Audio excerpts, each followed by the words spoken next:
for Interior was leading the government delegation here. Earlier, we were seeing senior officials from the Kenya military who will be part and parcel of guarding the body of the former Commander-in-Chief of the Kenya Armed Forces. He was their Commander-in-Chief since 1978 to 2002. So we will be seeing a much more clear and more detailed ceremony like that one that we experienced in 1978. This only being accorded to Commanders-in-Chief, and there will be military music on that day on Tuesday, as well as a 19-gun salute just to honor one man who was in charge of the military for so many years. Olive, remember also this particular building was home for Daniel Toroitich Arap Moi, who was the Member of Parliament for Baringo Central for all those years. Remember, he came into Parliament in the 1960s, being a member for the Rift Valley, Southern Rift Valley, particularly for the Legislative Council. Then him joining politics just as a teacher from the Tambach Teachers Training College. This is a man who had no particular training for the political world, but he became an enigma and has been, and we have seen his footprint in the political class, even up to President Uhuru Kenyatta, whom he particularly chose in 2002 and said this is the man whom he feels would succeed him, even after George Saitoti was his vice president for so many years. So on Tuesday, which is a public holiday, Kenyans will be asked to come and celebrate this man who many say he was loved, revered and hated in equal measure, because he lived a life in which he gave to the people, he took away from the people, and Kenyans will be asked to remember him in how he loved nature by asking them to plant trees and just to bring the issue of peace together. This at a particular time in the country where the two leaders from the opposition and the ruling party, Raila Odinga and President Uhuru Kenyatta, are already building bridges in terms of bringing a united Kenya with 44 communities, but under one name of Kenya. Daniel Toroitich Arap Moi was not only the president of the Republic of Kenya, he was a father, he was a husband, he was a relative and a friend, and a confidant to many who are expected to join the family on Tuesday to celebrate his life. Remember, he will be laid to rest.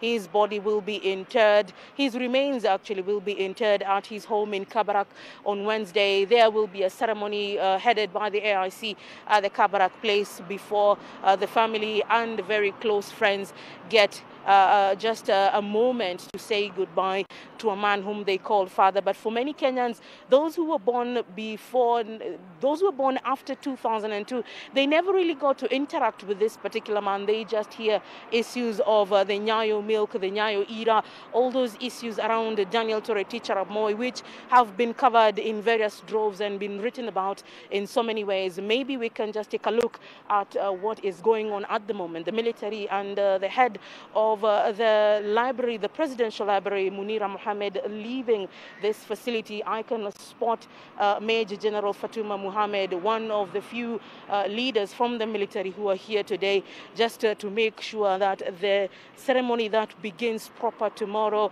goes on as smoothly as possible. Olive, remember, when the body leaves the Lee Funeral Home, it will be guarded and taken care until it reaches this parliament. There will be a guard of honor laid in respect of a former commander-in-chief of the former Kenya Armed Forces, but currently the Kenya Defense Forces, and thus there needed to be a heavy military presence here.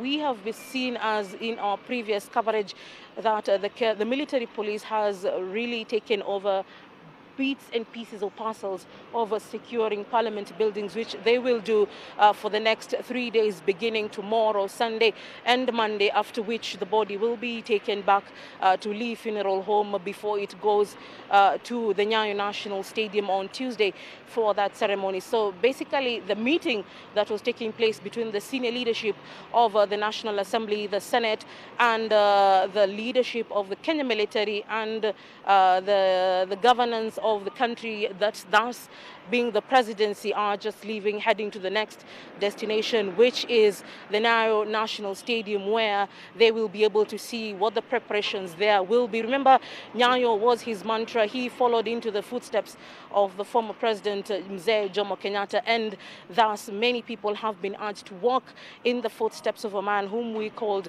Nyayo, as well as remember him, whether to just to look back at how he lived his life, look at his mistakes and his greatness, and learn from how he lived his life. So Olive, we leave here at the Parliament buildings and we head to Nyayo National Stadium to see just how the preparations have been. Kenyans have really woken up this week to the death of a man, as well as other children in Kakamega County. So I take you back to studio as we go back to Kakamega and see how the people of that county are looking and remembering their children who died on Monday. Right, as I said, we are dealing with two great losses, but just to run you through what the plan is as far as the late President Daniel Toroitich Arap Moi, his body shall lie in state in Parliament from Saturday, the 8th of February 2020 to Monday, the 10th of February 2020, when a special sitting will take place in order for the legislators to give their messages of tribute. His Excellency President Uhuru Kenyatta, who is the Commander-in-Chief of the Kenya Defence Forces, will on Saturday lead the nation in viewing the body of the former president, as well as paying their last respects. The public viewing at Parliament buildings will be done on Saturday, as I said, Sunday and Monday, but between the hours of 8 a.m. and 5 p.m. The cortege will leave the funeral home at 8:05 a.m. on Saturday, the 8th of February 2020, and will be conveyed to Parliament buildings with a casket being draped in the national flag and escorted by the family of the president. The solemn procession is expected to take the following route. That is Valley Road, Kenyatta Avenue through to Parliament Way. A military guard of honor will be mounted on Parliament Road for the entry procession to Parliament, and that should guide you as you prepare to move around tomorrow. And after lying in state for 3 days, that is on Tuesday, the 11th of February 2020, the Gun, Courage and State funeral procession will make its way from Parliament buildings to the Nyayo Stadium, where Leila Mohammed is headed now, which will be the venue of the National Memorial Service. And the National Memorial Service will be an interdenominational service led by the African Inland Church. Now, as far as his burial preparations are concerned, Interior CS Fred Matiang'i, the chief of the Defence Forces, that is Samson Mwadheve, the Inspector General of Police Hilary Mutyambai, are at the former president's Kabarak home to assess the preparations that are taking place there ahead of the former head of State's burial. That is the Interior CS Fred Matiang'i. He's there together with the head of Public Service Joseph Kinyua, together with the CDF General Samson Mwadheve, the Inspector General of Police Hilary Mutyambai, at the former president's Kabarak home to assess the preparations ahead of next week's burial of the former head of state.